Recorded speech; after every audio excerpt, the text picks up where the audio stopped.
बहुत ध्यानपूर्वक सुनिएगा, एक एक विषय, एक एक शब्द बहुत महत्वपूर्ण है आज का। सुखदेव जी कहते हैं, परीक्षित, तुमने प्रश्न किया 7 दिन में मरने वाले की मुक्ति का उपाय बताओ जी। परीक्षित, यदि ये प्रश्न तुमने संसार के लिए किया है, अगर मेरे लिए और हम सब के लिए किया है तो ये प्रश्न ठीक है, लेकिन परीक्षित यदि ये प्रश्न तुमने अपने पर्सनली अपने लिए किया है तो ये प्रश्न उचित नहीं है। परीक्षित बोले, क्यों? श्राप जब मुझे लगा है 7 दिन में मरने का तो मैं अपने लिए ही पूछूंगा ना, मैं दुनिया के लिए क्यों पूछूं? बहुत ध्यानपूर्वक सुनिए, ये प्रसंग बहुत अद्भुत है। यहीं से ही कथा की भूमिका अद्भुत हो जाती है और तभी कृष्ण जन्म में प्रवेश होगा।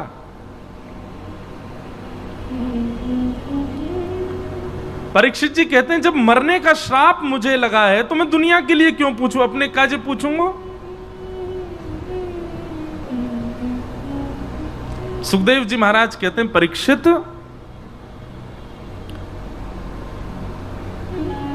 तुम कौन हो? तुम ये जानते नहीं हो अभी, और जानते हो तो शायद हो सकता है जानते हुए भी मेरे सामने शायद ऐसा दिखा रहे हो कि तुम अपने आप को नहीं जानते।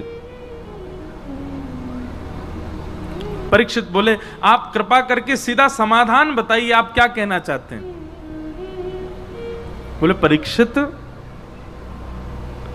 तुम वो बालक हो जिसको गर्भ में मारने के लिए अश्वत्थामा ने ब्रह्मास्त्र छोड़ा था, और तुम्हारी रक्षा के लिए स्वयं भगवान अपनी गदा लेकर के तुम्हारी मातृ गर्भ में प्रवेश कर गए। और भागवत जी में वर्णन है, अभी तक हम भी कथा में कहते आए कि भगवान ने केवल रक्षा की और रक्षा करके बाहर आ गए, पर नहीं, श्रीमद् भागवत जी में वर्णन है कि जब भगवान ने उत्तरा के गर्भ में प्रवेश किया तब से लेकर के जब तक परीक्षित का जन्म नहीं हुआ, भगवान उत्तरा के गर्भ में ही रहे, भीतर अपने गदा लेकर के, अपने चक्र लेकर के भीतर ही खड़े रहे कि कोई आपदा इस पे आ ना जाए। क्यों? भगवान ने तुम्हारी रक्षा क्यों की मातृ गर्भ में आकर के? स्वयं श्रीमन नारायण तुम्हारी रक्षा कर रहे हैं, तो इसका मतलब क्या है? अरे कितने लोग मृत्यु के ग्रास बन जाते हैं, कितने लोगों की आकस्मिक मृत्यु हो जाती है, छोटे छोटे बालक भी कई बार प्राण त्याग देते हैं। ठाकुर जी सबकी रक्षा तो नहीं करते, पर परीक्षित तुम्हारी मातृ गर्भ में प्रवेश करके भगवान ने तुम्हारी रक्षा की। क्यों? क्योंकि ठाकुर जी तुमसे कुछ विशेष करवाना चाहते हैं। और तुम आज यहां बैठ करके मुझसे कह रहे हो कि मुक्ति का उपाय बताओ। क्या भगवान ने इसीलिए तुमको बचाया था कि तुम एक दिन छत्र सम्राट बन जाओ, एक दिन तुमको श्राप लगे, और श्राप लगे तो तुम सब संतों से पूछो कि मुक्ति का उपाय क्या है? केवल मुक्ति के लिए भगवान ने तुम्हारी रक्षा नहीं की है। मुक्ति बहुत सरल वस्तु है परीक्षित, मुक्ति बहुत सहज वस्तु है।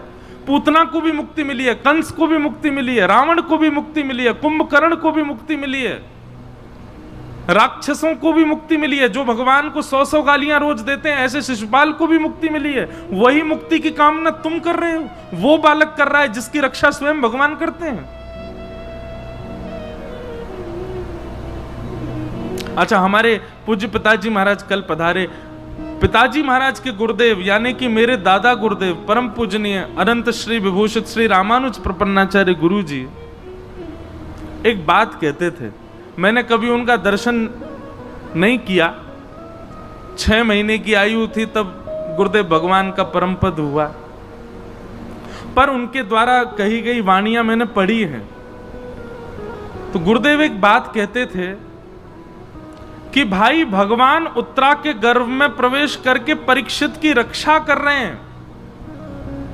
उस गर्भ में भगवान जा रहे हैं जिस गर्भ में जाने के लिए स्वयं भगवान ही शास्त्रों में मना करते हैं कि ऐसा काम करो दोबारा कभी गर्भ में ना आना पड़े, ऐसा काम करो कि दोबारा कभी जन्म ना लेना पड़े, मुक्त हो जाओ तुम। जिस गर्भ में जाने के लिए स्वयं वेद ही मना करते हैं उसी गर्भ में भगवान प्रवेश कर गए। और एक आध 2 मिनट के लिए नहीं, पूरे 9 महीना रहे उत्तरा के गर्भ में। क्यों? तो पूज्य श्री रामानुज गुरु जी अपना भाव कहते हैं, क्योंकि भगवान को यह बात पता थी कि यह बालक भविष्य में चल करके भागवत का श्रोता बनेगा, इसलिए इसकी रक्षा मुझे करनी है।